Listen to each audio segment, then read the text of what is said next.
नमस्कार। आदरणीय राष्ट्रपति जी, मंत्रिमंडल के मेरे सहयोगी रमेश पोखरियाल जी, संजय धोत्रे जी, इस सम्मेलन में भाग ले रहे सभी माननीय राज्यपाल, उपराज्यपाल सहित राज्यों के शिक्षा मंत्री, राष्ट्रीय शिक्षा नीति को आकार देने में मुख्य भूमिका निभाने वाले डॉक्टर कस्तूरीरंगन जी और उनकी टीम, अलग अलग विश्वविद्यालय के कुलपति, शिक्षाविद, देवियों और सज्जनों,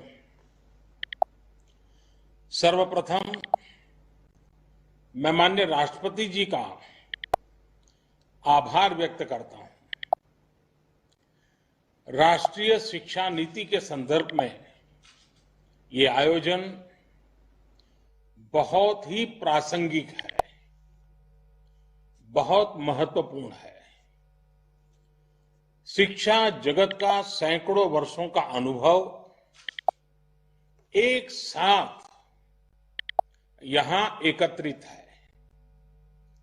मैं सभी का स्वागत करता हूं, अभिनंदन करता हूं। मान्यवर, देश की एस्पिरेशंस को पूरा करने का बहुत महत्वपूर्ण माध्यम शिक्षा नीति और शिक्षा व्यवस्था होती है। शिक्षा व्यवस्था की जिम्मेदारी से केंद्र सरकार, राज्य सरकार, स्थानीय निकाय सभी जुड़े होते हैं। लेकिन ये भी सही है कि शिक्षा नीति में सरकार, उसका दखल, उसका प्रभाव कम से कम होना चाहिए। शिक्षा नीति से जितना शिक्षक जुड़े होंगे, अभिभावक जुड़े होंगे, छात्र छात्राएं जुड़े होंगे, उतना ही उसकी प्रासंगिकता और व्यापकता दोनों ही बढ़ती है। राष्ट्रीय शिक्षा नीति पर 4-5 साल उसके पूर्व ये काम शुरू हुआ था। देश के लाखों लाख लोगों ने, शहर में रहने वाले लोगों ने, गांव में रहने वाले लोगों ने, शिक्षा क्षेत्र से जुड़े अनुभवी लोगों ने इसके लिए अपना फीडबैक दिया था, अपने सुझाव दिए थे। शिक्षा नीति का जो ड्राफ्ट तैयार हुआ था, उसके अलग अलग पॉइंट्स पर भी 2 लाख से अधिक लोगों ने अपने सुझाव दिए थे। यानी अभिभावक, छात्र छात्राएं, शिक्षाविद, शिक्षक, शिक्षा प्रबंधक, प्रोफेशनल्स, सभी ने इसके निर्माण में अपना योगदान दिया है। इतना गहरा, इतना व्यापक, इतना विविधताओं से भरा हुआ मंथन के बाद अब ये जो अमृत निकला है, इसलिए ही अब हर ओर राष्ट्रीय शिक्षा नीति का स्वागत हो रहा है। गांव में कोई शिक्षक हो या फिर बड़े बड़े शिक्षाविद, सबको राष्ट्रीय शिक्षा नीति अपनी शिक्षा नीति लग रही है। सभी के मन में एक भावना है कि पहले की शिक्षा नीति में यही सुधार तो मैं होते हुए देखना चाहता था। ये एक बहुत बड़ी वजह है कि राष्ट्रीय शिक्षा नीति की स्वीकारता की, एक्सेप्टेंस का मूल कारण यही है। शिक्षा नीति क्या हो, कैसी हो, उसका स्वरूप क्या हो, ये तय करने के बाद अब देश एक स्टेप और आगे बढ़ा है। अब पूरे देश में राष्ट्रीय शिक्षा नीति को लेकर, उसके इम्प्लीमेंटेशन को लेकर व्यापक विचार विमर्श हो रहा है, संवाद हो रहा है। ये व्यापक विचार विमर्श इसलिए जरूरी है क्योंकि राष्ट्रीय शिक्षा नीति, नेशनल एजुकेशन पॉलिसी, सिर्फ पढ़ाई लिखाई के तौर तरीकों में ही बदलाव लाने के लिए नहीं है। ये पॉलिसी 21वीं सदी के भारत के सामाजिक और आर्थिक जीवन को नई दिशा देने वाली है। ये पॉलिसी आत्मनिर्भर भारत के संकल्प और सामर्थ्य को आकार देने वाली है। जाहिर है, इस बड़े संकल्प के लिए हमारी तैयारियां, हमारी जागरूकता भी उतनी ही बड़ी होनी चाहिए। आप में से अधिकांश महानुभाव राष्ट्रीय शिक्षा नीति की बारीकियों का अध्ययन कर चुके हैं, लेकिन इतने बड़े रिफॉर्म्स की बारीकियां, उसके लक्ष्य पर निरंतर बात करना अभी उतना ही आवश्यक है। सारे संदेहों और सवालों को सुलझाते हुए ही देश राष्ट्रीय शिक्षा नीति को सफलतापूर्वक लागू कर पाएगा। मान्यवर, आज दुनिया भविष्य में तेजी से बदलते जॉब्स, नेचर ऑफ वर्क को लेकर व्यापक रूप से चर्चा कर रही है। ये पॉलिसी देश के युवाओं को भविष्य की आवश्यकताओं के मुताबिक नॉलेज और स्किल्स दोनों मोर्चों पर तैयार करेगी। नई शिक्षा नीति स्टडी के बजाय लर्निंग पर फोकस करती है और करिकुलम से और आगे बढ़कर क्रिटिकल थिंकिंग पर जोर देती है। इस पॉलिसी में प्रोसेस से ज्यादा पैशन,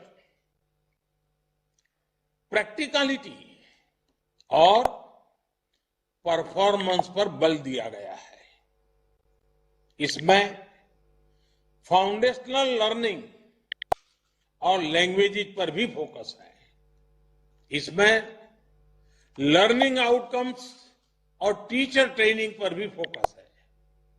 इसमें एक्सेस और असेसमेंट को लेकर भी व्यापक रिफॉर्म्स किए गए हैं। इसमें हर स्टूडेंट को एम्पावर करने का रास्ता दिखाया गया है। एक तरह से देखें तो ये वन साइज फिट्स ऑल की अप्रोच से हमारी शिक्षा व्यवस्था को बाहर निकालने का एक मजबूत प्रयास है। और आप सभी जो दिग्गज भी ये महसूस करते हैं कि ये प्रयास असामान्य है, सामान्य नहीं है।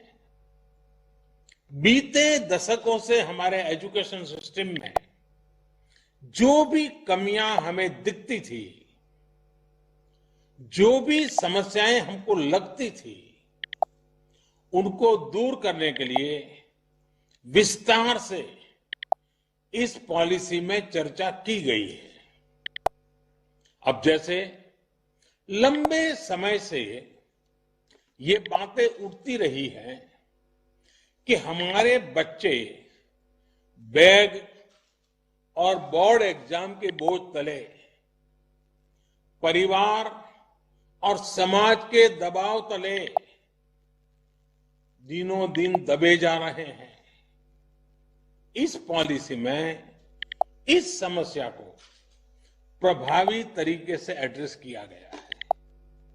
हमारे यहां तो कहा भी जाता है कि सा विद्याया विमुक्तये, यानी नॉलेज वही है जो हमारे माइंड को लिबरेट करे। जब फाउंडेशनल स्टेज पर ही बच्चों को उनके कल्चर, भाषा, परंपरा से जोड़ा जाएगा तो शिक्षा अपने आप ही प्रभावी होगी, सहज होगी और बाल मन उससे खुद को जुड़ा हुआ पाएगा। नेशनल एजुकेशन पॉलिसी में हमारे सही मायने में बिना दबाव के, बिना अभाव के और बिना प्रभाव के सीखने के लोकतांत्रिक मूल्यों को हमारी शिक्षा व्यवस्था का हिस्सा बनाया गया है।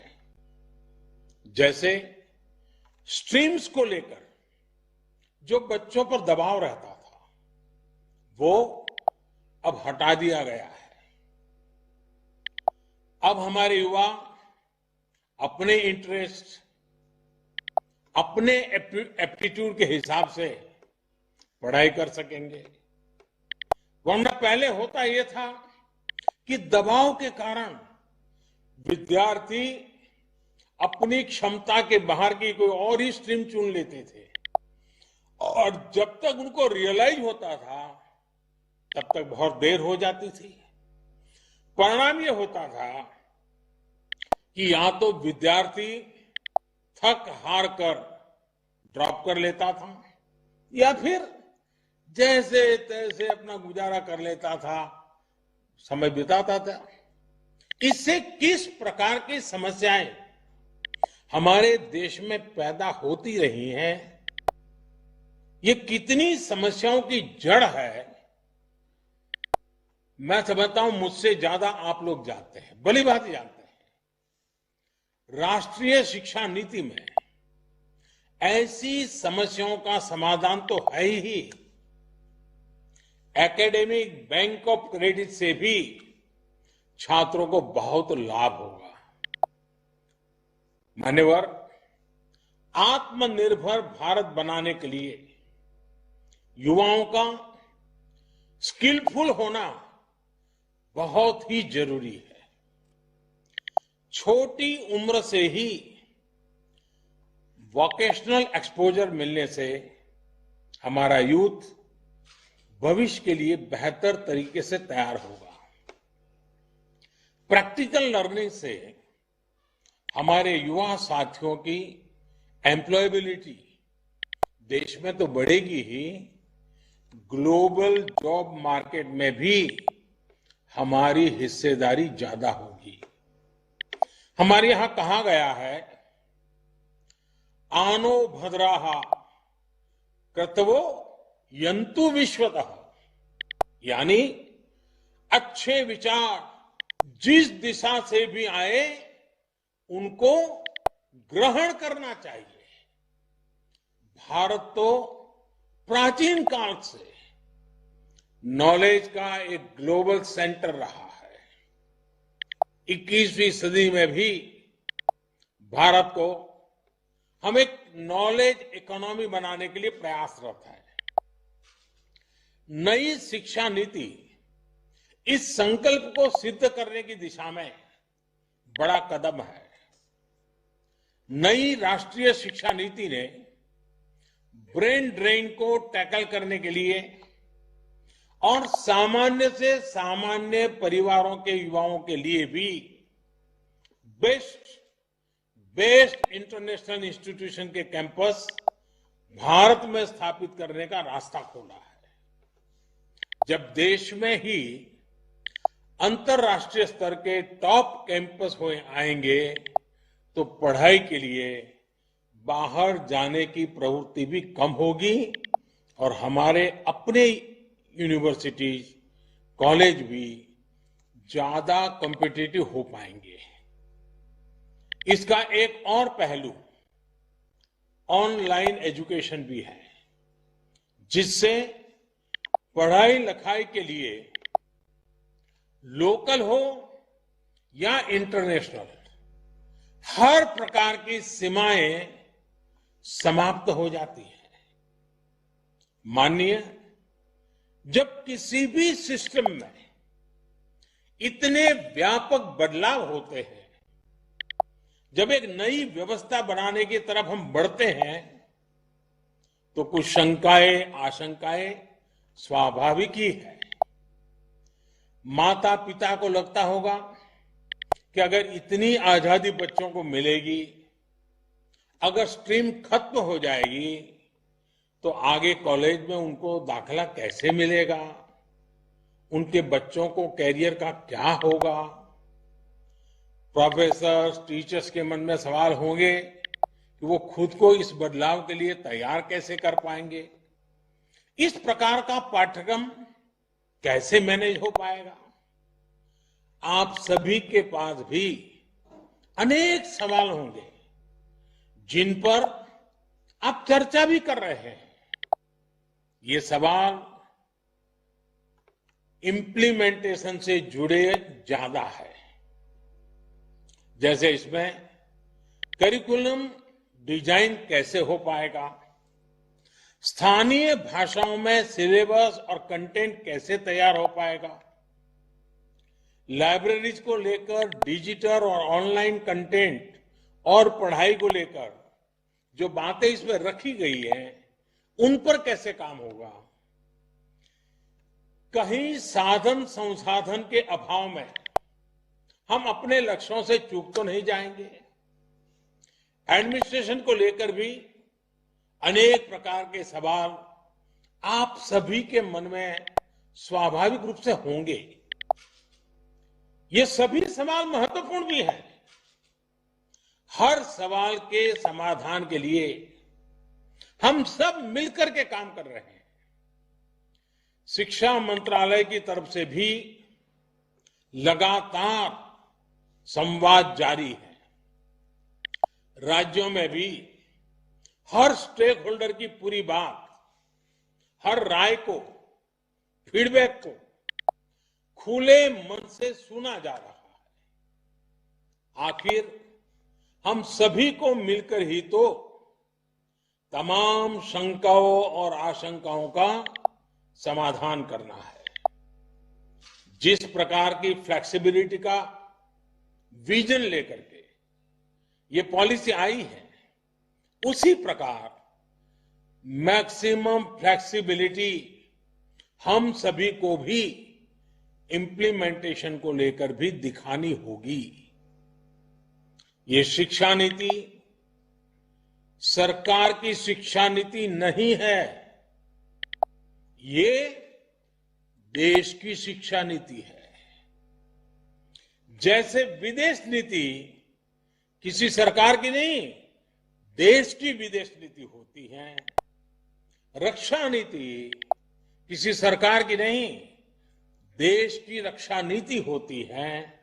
वैसे ही शिक्षा नीति भी कौन सरकार है, किसकी सरकार है, कौन बैठा है, कौन नहीं बैठा है, उसके आधार पर नहीं चलती है। शिक्षा नीति देश की ही नीति होती है। और इसीलिए 30 साल के बाद, बीच में कई सरकारें आई, 30 साल के बाद आ रहा है, क्योंकि ये सरकारों के बंधनों में बंधी हुई नहीं है, ये देश के एस्पिरेशन से जुड़ी हुई है। माननीय राष्ट्रीय शिक्षा नीति में तेजी से बदलते हुए समय को देखते हुए, भविष्य को ध्यान में रखते हुए व्यापक प्रावधान किए गए हैं। जैसे जैसे टेक्नोलॉजी का विस्तार गांव गांव तक हो रहा है, देश के गरीब से गरीब को, हर वंचित पिछड़े आदिवासी तक आधुनिक टेक्नोलॉजी पहुंचती जा रही है। वैसे वैसे इंफॉर्मेशन और नॉलेज तक का एक्सेस भी बढ़ रहा है। आज मैं देखता हूं कि वीडियो ब्लॉग के माध्यम से वीडियो स्ट्रीमिंग साइट्स पर अनेक युवा साथी ऐसे ऐसे चैनल चला रहे हैं, हर विषय की ऐसी बेहतरीन कोचिंग उपलब्ध करा रहे हैं जिसके बारे में पहले गरीब घर का बालक या बालिका सोच भी नहीं सकते थे। टेक्नोलॉजी तक होने वाली इस पहुंच से क्षेत्रीय और सामाजिक असंतुलन की एक बहुत बड़ी समस्या तेजी से कम होती जा रही है। हमारी जिम्मेदारी ये है कि हम हर यूनिवर्सिटी, हर कॉलेज में टेक्नोलॉजिकल सॉल्यूशंस को ज्यादा प्रमोट करें।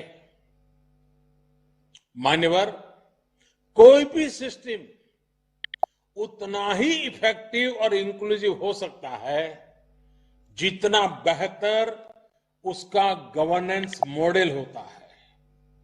यही सोच एजुकेशन से जुड़ी गवर्नेंस को लेकर भी ये पॉलिसी रिफ्लेक्ट करती है। कोशिश ये की जा रही है कि हायर एजुकेशन के हर पहलू, चाहे एकेडमिक हो, टेक्निकल हो, वोकेशनल हो, हर प्रकार की शिक्षा को साइलो से बाहर निकाला जाए। एडमिनिस्ट्रेटिव लेयर्स को कम से कम रखा जाए, उनमें अधिक समन्वय हो। ये प्रयास भी पॉलिसी के माध्यम से किया गया है। हायर एजुकेशन के रेगुलेशन को भी इस पॉलिसी के जरिए और सिंप्लीफाई और स्ट्रीमलाइन किया जाएगा। ग्रेडेड ऑटोनॉमी के कंसेप्ट के पीछे भी कोशिश यही है कि हर कॉलेज, हर यूनिवर्सिटी के बीच हेल्दी कंपटीशन को एनकरेज किया जाए और जो संस्थान बेहतर परफॉर्म करते हैं उनको रिवॉर्ड किया जाए। अब हम सभी का ये सामूहिक दायित्व है कि नेशनल एजुकेशन पॉलिसी 2020 एनईपी 2020 की इस भावना को हम लेटर एंड स्पिरिट से लागू कर सके। मेरा आप सभी से विशेष आग्रह है कि 25 सितंबर से पहले अपने राज्यों, केंद्र शासित प्रदेशों की यूनिवर्सिटीज में ज्यादा से ज्यादा इस प्रकार के वर्चुअल कॉन्फ्रेंस आयोजित किए जाएं। प्रयास यही है कि नेशनल एजुकेशन पॉलिसी को लेकर समझ निरंतर हम समझते चलें, हमारी समझ बेहतर हो सके, इसके लिए प्रयास हो। एक बार फिर आप सभी को अपना समय निकालने के लिए मैं बहुत बहुत आभार व्यक्त करता हूं। मैं आदरणीय राष्ट्रपति जी का पुनः आभार व्यक्त करता हूं। आप सबको बहुत बहुत शुभकामनाएं। धन्यवाद।